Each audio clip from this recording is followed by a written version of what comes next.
Hey y'all, welcome back to Big Jake's Garden. This is the Greenhouse Sessions. This is episode 3. And today we are talking fertilize. So let's hop into it.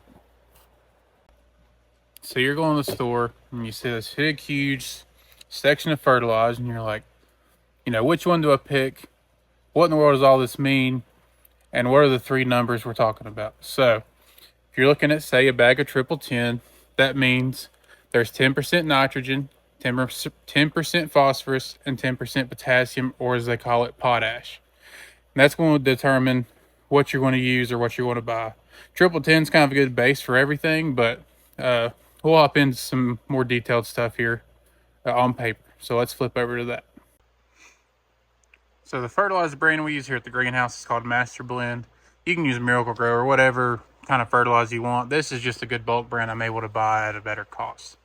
But this Master Blend is a triple 20 all-purpose fertilizer, so it's kind of good for everything. And as you can see, the total nitrogen is 20%, the phosphate's 20%, and the potash or potassium is 20%. Now you'll also see this has magnesium, boron, copper, iron, manganese, and zinc. These are also called micronutrients that can help your plants as well, but your main focus is just the 3 numbers there. Now, if you have a injector, this kind of gives you the injector ratios and things like that. But generally, you can Google how much you need per gallon if you're using like a milk jug or, anything like that. So let's get into what each number does on the fertilizer. Okay, so let's talk about our 3 numbers. So at the bottom here, over at 20, 20, 20 which is what we use here in the greenhouse. So your first number is nitrogen. Nitrogen is just think green. So green flower fruit is how I always remember the 3, or NPK as a lot of people say it. Nitrogen is good for leaf growth. It boosts photosynthesis, supports cell growth, and your plant size. Nitrogen, more or less kind of is the baseline to get your plant growing in the early spring. So moving on to number 2, it's phosphate or phosphorus for the flower section here. So not only does it help with your flowers, but it helps with root development.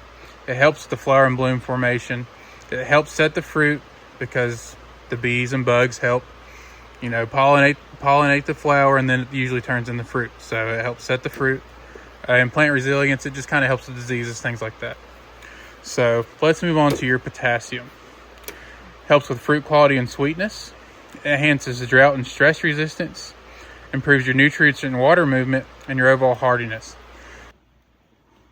So let's talk a little example here. So right here in the greenhouse, I got all of our float trays here. For the example, I'll just pull up one of these cabbages because they're about ready to roll. So let's pull this cabbage. You'll see its roots there. So when we plant this little cabbage, it's going to need nitrogen. The reason it'll need nitrogen is, see how floppy it is? The reason it'll need nitrogen is to boost these roots, to make them stronger and make them thicker. And then once this cabbage gets a little bit bigger and starts to form a head, you'll start adding the phosphorus and the potassium, and that will end up getting a nice big cabbage head, and you'll be able to harvest it, and it'll be a sweeter, more healthier cabbage. And you'll run your right fertilizers. The big thing about fertilizer, though, is you kind of need all of them. Think of them as like a multivitamin. So you kind of need all your vitamins to function, because if you don't, you'll fall short in one area or the other. The good thing about plants is the plants will usually show you. So for example, if you have too short of nitrogen, your plants might turn yellow.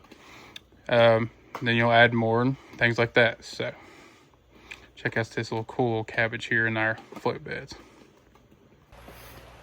So that's kind of the general overview on fertilize. I hope that helps. So kind of overview, remember green flower fruit, or NPK, nitrogen, phosphorus, and potash, or potassium.